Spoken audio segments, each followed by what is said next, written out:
오늘의 설교 제목이 무엇이죠? 자기를 낮추는 자는 높아지리라입니다. 오늘 설교 듣는 내내 이 표현, 이 말씀을 마음에 꼭 새기도록 하면 좋겠습니다. 요즘 지구촌에서 어쩌다 보니 지구촌에서 가장 유명해진 한 사람이 있습니다. 다윗과 골리앗 싸움과 같은 싸움을 계속 힘겹게 하고 있는 우크라이나의 젤렌스키 대통령입니다. 푸틴의 망상과 욕망 때문에 벌어진 우크라이나 전쟁, 그 전쟁에서 온 세계에 도움을 호소하는 젤렌스키가 9월 22일 날짜로 빼앗겼던 하리키우라고 하는 요충지를 탈환하고 나서 젤렌스키 대통령이 했던 많은 사람들에게 감동과 도전이 되었던 간단한 연설 하나가 있습니다. 그 내용은 이런 것이죠. 러시아가 가스, 빛, 물, 음식으로 우리를 협박하지만 우리는 그것 없이도 살겠다. 가스, 빛, 물, 음식 없으면 어떻게 되죠? 그래서 이렇게 이어갑니다. 추위, 어두움, 갈증, 배고픔이 너희들에게 굴종하는 것보다는 견딜만 하다. 우리는 반드시 끝내 가스와 물과 그리고 빛과 음식을 되찾을 것이다. 나아가 너희들의 도움 없이 라고 하는 아주 짤막한 명연설입니다. 여러분, 우리는 이 젤렌스키의 연설을 통해서 이 마지막 종말의 시대를 살아가고 있는 우리들, 다시 말하면 치열한 영적인 전쟁을 치르며 살아가는 우리들에게 아주 큰 도전과 교훈을 주는 연설이었다 생각합니다. 여러분, 우리는 젤렌스키처럼 우리도 결코 이 싸움을 포기하지 않는,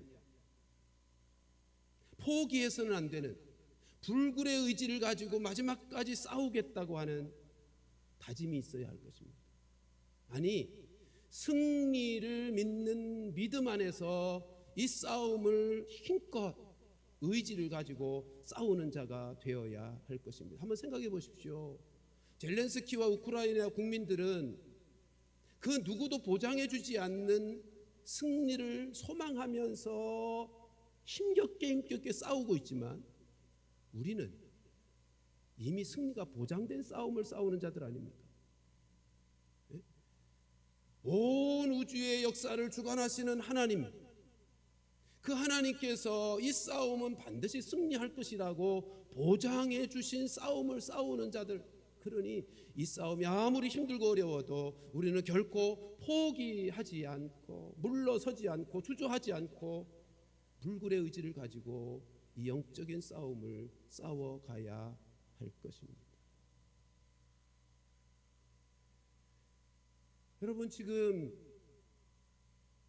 이 마지막 때를 살아가고 있는 성도된 우리들에게 우리가 지난주에 살폈던 7절 말씀에 우리 하나님이 분명하게 약속하셨죠. 하물며 하나님께서 밤낮 부르짖는 택하신 자들의 원한을 풀어주시지 않겠는가? 이게 하나님의 분명한 약속. 반드시 속히 응답하리라. 그러므로 사랑하는 성도들이여, 이 마지막 시대를 살아가면서 이 영적 싸움, 때로는 힘겹고 어려움을 겪게 되기도 하지만 승리가 보장된, 그리고 승리케 하시는 하나님을 신뢰하면서 항상 기도하고 낙심하지 아니하는 성도들 되시기를 주님의 이름으로 축원합니다. 이어지는 오늘 본문의 말씀은 이 마지막 종말의 시대를 살아가는 성도들에게 그러면 어떻게 싸워야 하는지에 대하여 우리에게 주신 말씀입니다.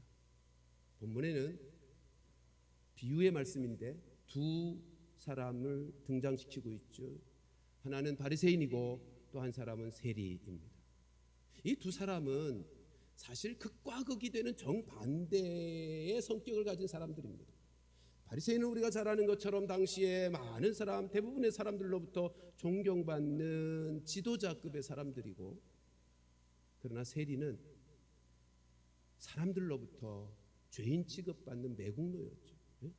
세리라 함은 자기 동족의 세금을 걷어서 압제하고 있는 로마에게 상납하는 자들인데, 과도한 세금을 매겨서 자기 주머니에 착복하기를 하는, 그래서 부자가 되어진, 그러니까 동족의 피를 빨아서 부유하고 안락한 삶을 사는, 손가락질 받는 매국노, 죄인 취급받는 인생이었습니다.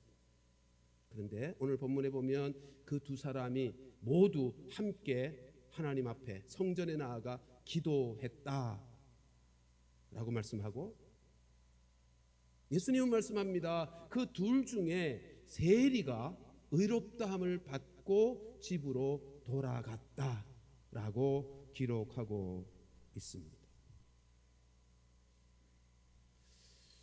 여러분, 지금 이 말씀에서 예수님께서 말씀하고자 하는 목적을 1절에서 밝히고, 9절에서 밝히고 있죠. 우리 9절 말씀 한번 같이 볼까요? 같이 읽습니다. 시작. 또 자기를 의롭다고 믿고 다른 사람을 멸시하는 자들에게 이 비유를 비유로 말씀하시되. 여러분, 그리고 결론에 가서 이 비유를 말씀하신 다음에 예수님이 세리가 의롭다, 그리고 의롭다함을 받고 집으로 돌아갔다라고 말씀하셨단 말이죠. 여러분, 이 말은 당시 사람들이 들을 때는 상상할 수 없는 충격적인 놀라운 말씀이 아닐 수가 없습니다. 왜요? 어떻게 세리가 의롭다함을 받을 수 있는가 상상할 수가 없는 거죠. 조금 전에 말씀드렸듯이 자기 동족의 피를 빨아서 자기의 부요와 안락을 추구했던 그 죄인을 어떻게 의롭다고 할 수 있는가 상상이 안 되는 거예요. 왜 그들은 그렇게 생각할까요? 사람을 보는 안목이 예수님과 달랐기 때문입니다. 그리고 하나님 나라의 삶의 방식과 세상의 삶의 방식이 다르다는 것을 그들이 알지 못했기 때문입니다. 안목이 어떻게 다르죠? 여러분, 사람들은 눈에 나타난 보이는 것으로만 판단합니다. 근데 하나님은 눈에 보이지 않는 사람의 마음을 보시는 분이십니다. 우리가 잘 아는 사무엘상 16장 7절 하반절에 그렇게 말씀하죠. 같이 한번 읽어보십시다. 시작. 내가 보는 것은 사람과 같지 아니하니 사람은 외모를 보거니와 나 여호와는 중심을 보느니라 하시더라. 예수님은 오늘 본문을 통해서 9절에 있는 것처럼 자기를 의롭다고 여기고 다른 사람을 멸시하는 이 바리새인의 마음을 그가 드리는 기도를 통해서 드러내고 계시고요. 하나님이 기뻐 받으시는 마음은 어떤 마음인가 하는 것을 본문을 통해서 가르쳐 주고 있습니다. 다시 한번 저와 함께 9절부터 12절 말씀을 교독해 보겠습니다. 또 자기를 의롭다고 믿고 다른 사람을 멸시하는 자들에게 이 비유로 말씀하시되.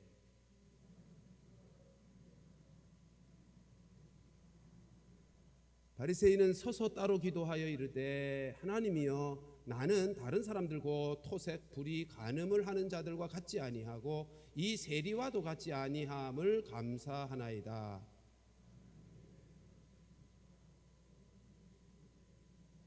여러분 11절 보시면 바리새인이 기도하는데 어떻게 기도합니까? 서서 따로. 여기 서서 기도했다는 것은 당시 유대인들이 일반적으로 하던 기도의 풍속입니다. 근데 따로 무슨 말입니까? 자기를 주목하도록 자기를 구별하고 있는 거죠. 근데 원문상이 따로라는 단어를 보면 이런 뜻입니다. 자기 자신에게. 무슨 말이에요? 지금 바리새인은 기도할 때 기도를 들으시는 하나님을 향하여 기도하고 있지 않고 누구에게 기도하고 있다고요? 자신에게. 자기 자신에게 기도하는 독백의 기도를 하고 있는 것입니다. 그러니까 이 바리새인의 기도는 그런 차원에서 기도라고 할 수가 없어요. 여러분, 이 바리새인의 기도의 내용도 보십시오. 다른 사람을 비난하고 멸시하면서 자기가 얼마나 의로운지를 내세우고 있고요, 하나님 앞에서 자기가 얼마나 열심히 신앙생활을 잘하고 있는가 자랑을 드러놓고 있음을 보게 됩니다. 여러분, 지금 이 바리새인, 예수님은 자랑을 드러놓고 있는 바리새인의 속마음을 들여다보시며 그 속마음에 있는 교만함을 보셨던 거예요. 다른 사람을 멸시하는 불의한 마음을 우리 예수님께서 보신 거죠.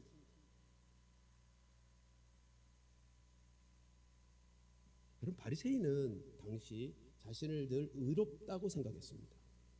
그리고 다른 사람들, 이방인들, 그리고 사람들이 무시하는 사마리아 사람들, 그리고 세리와 창기들, 그들은 하나님이 외면하는 죄인이라고 여기고, 어느 정도까지인가 하면 옷깃을 스치는 것조차도 혐오스러워하며 사람을 멸시하던 사람입니다. 그래서 오늘 본문의 바리새인이 기도할 때 11절에서 이렇게 기도하잖아요. 이 세리와도 같지 아니함을 감사하나이다 라고 기도하고 있는 것입니다. 여러분, 사람을 무시하고 멸시하는 것, 그것은 하나님을 무시하고 멸시하는, 하나님의 뜻을 대적하는 죄다, 교만한 행동이다 라는 사실을 잊지 마십시오. 하나님이 창조하신 사람, 하나님이 사랑하시는 인생들을 무시하고 멸시하는 것은 하나님의 뜻을 대적하는 교만함의 극치의 죄악입니다. 그래서 하나님은 뭐라 그러죠? 베드로전서 우리가 5장 5절 말씀 하반절 보실까요? 같이 읽습니다. 베드로전서 5장 5절 시작. 하나님은 교만한 자를 대적하시되 겸손한 자들에게는 은혜를 주시는. 여러분, 사람은요, 교만해지는 것, 다시 말해서 다른 사람을 이렇게 무시하는, 멸시하는 교만이 자연스럽게 나타나는 존재들입니다. 내 마음의 중심에 주님이 주인이 되지 아니하시고 내가 주인이 되면 그 인생은 아주 자연스럽게요, 자기는 늘 옳다고 생각하고 자기가 기준이 되고 자기가 잣대가 되어 다른 사람들을 판단하고 비판하고, 그래서 다른 사람을 무시하는 말을 아주 쉽게 합니다. 다른 사람을 멸시하는 것 같은 눈짓과 행동들이 자기도 모르게 나와요. 이게 타락한 죄성을 가진 인생들의 본연의 모습이라고요.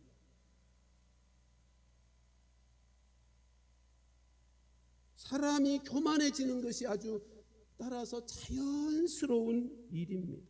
그런데 이와 같은 태도와 행동이 문제가 되는 게 뭐죠? 여러분, 신앙생활 한다고 열심히 기도 생활을 하는데, 교회도 열심히 잘 섬기는 것 같은데 그 영혼은 메마른, 건조해지는 것입니다. 그래서 영혼에 기쁨이 없어요. 영적인 기쁨이 없어요.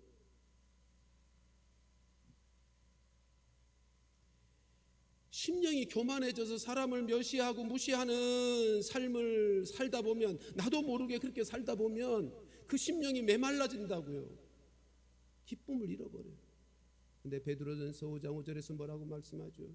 겸손한 자에게는 하나님이 은혜를 주시고, 교만한 자에게는 하나님이 그 심령 속에 은혜를 주시지 않으니까 심령이 메마르는 거예요. 기쁨이 사라지는 거예요. 열심히 신앙생활 하는 것 같은데 하나님이 주시는 평안과 기쁨이 없고 하나님 나라의 축복을 누리지 못하는 거예요. 근데 겸손한 사람은 하나님이 그 심령 속에 촉촉한 은혜를 주셔서 늘 평안과 기쁨을 얻게 하신다라고 하는 것입니다. 여러분, 왜 지금 예수님이 마지막 종말의 시대를 살아가고 있는 우리들을 향해서 사람을 멸시하는 삶을 살지 말아라, 그렇게 살면 안 된다 라고 지금 말씀을 하시는 걸까요? 그 이유는 그렇게 살면 성령 충만을 받지 못하기 때문이에요. 그럼 사람을 무시하고 멸시하는 것하고 성령 충만하고는 전혀 다른 모습입니다. 다른 결과를 가져온다고요. 성령이 하시는 일이 뭐죠? 사랑 가운데 서로 용납하고 용서하고 하나 되게 하시는 일을 성령이 하세요. 근데 다른 사람을 무시하고 멸시하게 되면 어떻게 돼요? 서로 상처를 주면서 하나 되는 게 아니라 하나됨을 깨트리는 거죠. 나님이, 분열이, 싸움이 벌어지게 되는 거죠.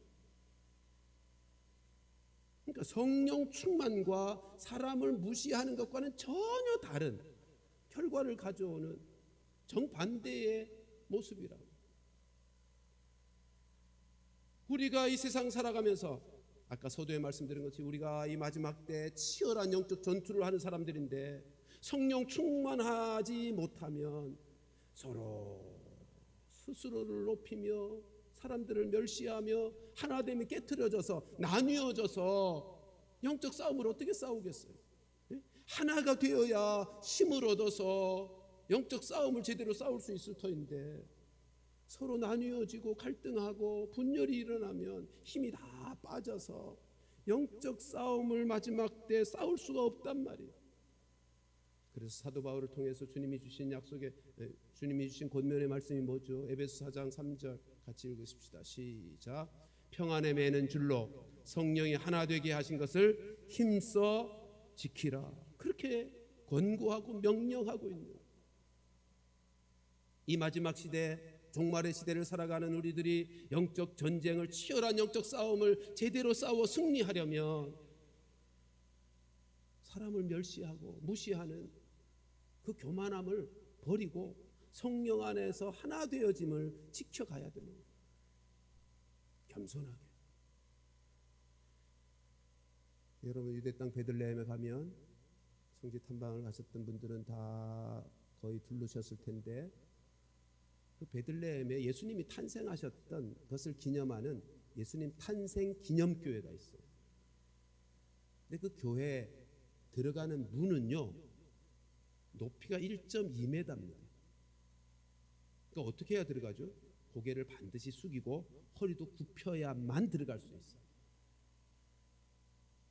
여러분, 이 문이 우리에게 주는 메시지가 있죠. 아주 중요한 의미가 있죠. 우리가 예수님을 닮아서, 어떤 예수님이요? 하늘의 영광 보좌 그 높고 높은 자리를 버리시고 이 땅에 낮고 낮은 땅 위에 오시는, 말구유까지 내려가시는 그 겸손하신, 자기를 낮추신 예수님을 본받아서 우리도 마음의 허리를 굽히고 하나님과 사람 앞에서 겸손하게 그렇게 삶을 살아야 예수님을 만날 수 있고 예수님의 생명으로 살아갈 수 있다라고 하는 메시지가 담긴 것 아니겠습니까? 우리가 이 세상을 살아가면서 예수님의 생명으로 살고 예수님의 능력을 힘입어서 우리 성도들이 하나가 되어서 영적 싸움에서 승리를 할 수 있는 비결은 겸손한 뿐입니다. 겸손한 뿐입니다. 자기를 낮추어서 하나님의 은혜만을 구하며 주 앞에 엎드리는 겸손함 뿐인 것입니다. 하나님은 우리가 겸손한 사람이 되기를 원하십니다. 겸손한 사람은요, 하나님 앞에서만이 아니라 사람들에게도 겸손하다는 것입니다. 겸손함을 하나님 앞에서만 생각하지 마세요. 겸손한 사람이라고 하는 것은 하나님 앞에서만이 아니라 사람들 앞에서 눈에 보이는 사람을 무시하지 아니하고 사람들 앞에서도 자기를 낮출 줄 아는 사람, 그게 겸손한 사람인 것입니다. 우리 말씀 읽으면서 이런 생각 혹시 하시나요? 나는 사람을 멸시한 적이 없어. 나는 사람을 무시하며 살지 않아. 이 말씀은 나와 상관이 없어. 아니요. 앞에서 말씀드렸던 것처럼요. 우리는 타락한 죄성을 가지고 있는 인생이어서 나도 모르게 사람들을 무시하고 멸시하는 삶을 살고 있어요. 여러분, 우리의 삶에서 사소한 면에서 이것이 드러납니다. 말, 표정, 행동. 예를 들어볼까요? 우리가 좋아하는 사람들에게는 한없이 넓은 마음으로 이해해주고 용납해주고 받아주고 들어주고 우리 그렇게 해요. 근데요, 내가 무시하는 사람들, 그들을 대할 때는 나도 모르게 무슨 말을 해도 듣지 않습니다. 흘려듣고요. 내가 좋아하는 사람이 뭘 잘못하면 넓은 마음으로 받아주는데 내가 무시하고 멸시하는 사람들이 뭔가 잘못하면 여지없이 냉정하게 칼을 자르듯 그렇게 대합니다. 우리의 사소한 말과 표정과 행동들로 내가 사람을 멸시하고 무시하는 내 마음에 내가 주인이 되어 내가 기준이 되어 나타나는 그 못된 그 교만한 모습이 드러나게 된다는 것입니다. 우리 스스로는 아무렇지도 않게 아주 사소한 것처럼 그냥 넘기는 일이지만 상대방은 그것 때문에 상처받고 무시받고 멸시받은 느낌을 받게 되고요. 그런 것을 하나님이 다 지켜보시고 계산하고 계시다라고 합니다. 다시 말씀드립니다. 우리가 사람을 어떻게 관계하는가 하는 것이 우리가 하나님을 어떻게 관계하는가와 연결되어 있어요. 하나님이 창조하신 그 인생, 하나님의 형상을 따라 만드신 그 인간을 내가 어떻게 관계하고 있는가, 그것은 내가 하나님과의 어떤 관계 속에서 살아가고 있는가를 반영하는 것이라고요. 저의 은사했던 김명혁 교수님은 그런 말을 했습니다. 십자가로 하나님의 사랑을 설명하는데 하나님과 나 사이의 관계는 나와 이웃과의 관계에 관련되어 서로 침투한다. 하나님과의 관계의 모습이 사람과의 관계의 모습을 그대로 투영하는 것이라고.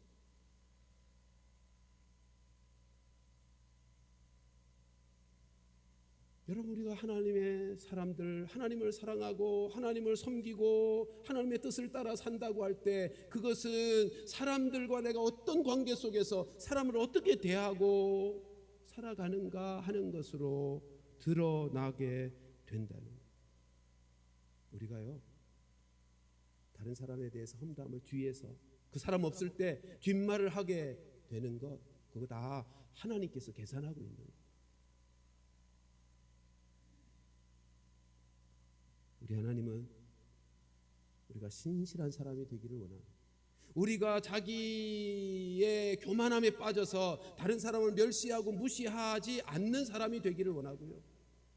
그것은 하나님을 멸시하고 무시하는, 하나님을 대적하는 것이 되는 거니까. 그리고 다른 사람에 대하여 그렇게 겸손한 자세로 신실하게 행동하기를 원하시는 것입니다. 오늘 본문을 지금 왜 말씀한다고요? 자기를 의롭다고 여기고 다른 사람을 멸시하는 자들에게 해주시는 말씀이에요. 그리했던 바리새인의 기도를 통해서 우리는 그 사람이 어떤 사람인가, 어떤 사람이 다른 사람과 비교하면서 다른 사람을 무시하는 이제 두 번째, 세리에 대해서. 바리새인이 그렇게 무시하고 멸시했던 세리는 어떤 마음으로 예수님께, 하나님께 나아왔는가 하는 것을 살펴보십시다. 오늘 본문의 13절 말씀입니다. 같이 읽습니다. 시작. 세리는 멀리 서서 감히 눈을 들어 하늘을 쳐다보지도 못하고 다만 가슴을 치며 이르되 하나님이여 불쌍히 여기소서 나는 죄인이로소이다 하였느니라. 여러분, 지금 이 세리는 자기가 죄인임을 깨닫고 감히 눈을 들어 하늘을 쳐다보지도 못했어요. 그리고 어떻게 해요? 가슴을 칩니다. 그리고 하나님께 불쌍히 여겨달라고, 하나님의 공유를 구하고 하나님의 은혜를 구하는 자였습니다. 우리는 이 13절의 말씀을 통해서 세리의 마음이 어떠한 마음인지, 하나님 앞에서 자신을 낮추고 낮아지게 하는 그 낮아진 겸손한 하나님의 은혜만을 구하는 가난한 마음의 세리를 보게 되는 거죠. 여러분, 세리가 성전에 올라왔다는 것을 한번 상상해 보십시오. 세리가 성전에 올라갈 때 마음이 편안한 상태에서 올라갔을 것 같습니까? 아니잖아요. 세리가 성전에 올라가면 그곳에서는 자기를 멸시하는, 인간 취급하지 않고 벌레 취급하는 바리새인들로 막 가득할 것을 알고 갔어요.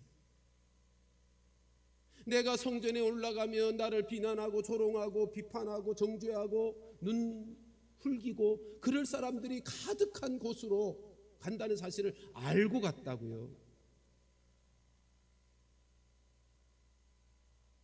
사람들은 나를 무시하고 멸시하겠지만 그러나 하나님은 그런 나를 용납하실 거야, 나를 받아주실 거야, 나를 용서해 주실 거야, 나를 불쌍히 여겨주실 거야를 믿고 지금 가난한 심령으로, 절박한 심령으로 그 비난과 조롱과 멸시를 예상하면서도 하나님의 긍휼과 자비를 구하며 가난한 심령으로 지금 하나님 앞에 나아가 기도하고 있는 거예요. 근데 하나님이 어떻게 하셨다고요? 의롭다 받아주셨어요. 그를 당신의 품 안에 품어주셨어요. 여러분, 우리가 아이를 키우면서 어린아이가 잘못하면 혼낼 때 아이가 어떻게 반응하죠? 잘못했어요. 그리고 엄마 품에, 아빠 품에 달려듭니다. 아이가 잘못할 때 야단쳐도 아이는요, 잘못했어요 라고 하면서 품에 달려든다고요. 그러면 부모된 우리들이 어떻게 합니까? 이 잘못한 자식 내칩니까? 아니잖아요. 잘못했다고 달려드는 그 자식 품에 꼭 안아주면서 그래, 내가 널 사랑한다, 그리고 품어주지 않습니까? 오늘 본문에 우리 하나님이 그와 같은 아버지 하나님이십니다. 우리 하나님은요, 우리가 무슨 잘못을 범했든 하나님 앞에 세리처럼 가슴을 치며 나의 죄 용서해 달라고, 불쌍히 여겨달라고, 긍휼히 여겨달라고 주님의 품에 달려들기만 하면 우리 하나님은 마다하지 않으시고 내치지 아니하시고 품에 품어주시며 용서하시고 사랑해 주시는 하나님 아버지시더라는 거예요. 우리 하나님께서 그 누구든, 여러분 꼭 기억하십시오. 우리가 어떤 죄의 자리에 빠졌었든 상관없이 우리가 우리의 죄를 깨닫고 주님 앞에 긍휼과 자비를 구하며 아버지의 품에 달려들기만 하면 그분은 품어주시고 용서해 주시는. 그래서 요한복음 6장 37절 하반절에 이렇게 말씀하죠. 같이 읽습니다. 시작. 내게 오는 자는 내가 결코 내쫓지 아니하리라. 어떤 죄에, 어떤 상황에 놓여 있다 할지라도 우리가 하나님 아버지의 품 속으로 달려들기만 하면 우리 하나님이 품어주시는 아버지 되신 것을 잊지 마시고요. 겸손한 심령, 낮아진 심령, 가난한 심령으로 주님의 품에 달려들어 용서받고 사랑의 하나님이 어떤 분이신지를 친히 경험하게 되어지기를 주님의 이름으로 축원합니다. 오늘 말씀에서요, 결론은 이렇게 내고 있어요. 14절에 한번 보십시다. 같이 읽습니다. 시작. 내가 너에게 이르노니 이에 저 바리새인이 아니고 이 사람이 의롭다 하심을 받고 그의 집으로 내려갔느니라. 무릇 자기를 높이는 자는 낮아지고 자기를 낮추는 자는 높아지리라 하시니라. 예수님이 이 비유의 말씀을 하시고 나서 내리는 결론이 이거예요. 무릇 자기를 높이는 자는 낮아지고 자기를 낮추는 자는 높아지리라. 근데요, 여기 낮아지고 이렇게 번역되었습니다만 원문의 뜻은 낮추게 한다는 뜻입니다. 자기를 높이는 자는 하나님이 낮추어 버리시겠다는 거예요. 자기를 낮추는 자 하나님이 높여 주시겠다는 말씀입니다. 그러면 누가 자기를 낮추는 자이죠? 내가 얼마나 연약한 자인지를 아는 사람. 내가 타락한 죄성을 가지고 있어서 나라고 하는 인생이 얼마나 연약하여 또 넘어지고 실패하고 잘못 살아가는 인생인지 연약함을 아는 사람. 그리고 하나님의 은혜, 하나님의 국률 없이는 한순간도 살 수 없는 인생인 것을 알고 하나님의 은혜를, 하나님의 국률을 구하며 사는 사람. 이게 자기를 낮추는 사람이죠. 자기를 의롭다고 여기며 다른 사람을 멸시하는 사람이 자기를 높이는 사람이죠. 사랑하는 성도 여러분, 나는 어디에 속합니까? 나는 자기를 높이는 사람입니까? 아니면 자기를 낮추며 사는 사람입니까? 만일 우리 교회에 자기를 높이는 사람만 많다면, 자기가 의로운 줄 알고 자기는 잘난 줄 알고 자기 기준에 늘 다른 사람을 평가하고 비난하고 사람을 무시하고 그런 사람들이 우리 교회에 많다면 우리 교회가 어떻게 될까요? 분위기가 싸늘하겠죠. 그리고 서로 무시하고 멸시하다 하면서 상처 투성이가 되겠죠. 새로운 성도가 우리 교회에 와도 도무지 정착할 수가 없겠죠. 근데 만일 반대로 우리 교회에 자기를 낮추는 사람들이 많다면 우리 교회가 어떤 교회가 될까요? 얼마나 따뜻하겠어요? 얼마나 행복하겠어요? 얼마나 평안하겠어요? 여러분, 교회 들어오시다가 보셨겠습니다만 비전센터 앞에 걸려있는 플랜카드에 뭐라고 쓰여있는지 아십니까? 우리 10월 16일 총동원 전도주의를 기해서 앞에 큰 플랜카드를 하나 걸었는데 거기 뭐라고 쓰여있죠? 여기 있는 것처럼 하나님은 당신을 사랑합니다 라고 되어 있고요, 박스 안에는 뭐라고 되어 있는지 아세요? 행복한 동북교회로 여러분들을 초청하고 환영합니다, 그렇게 되어 있습니다. 여러분, 우리 교회가 행복한 교회가 되려면 어떻게 해야 될까요?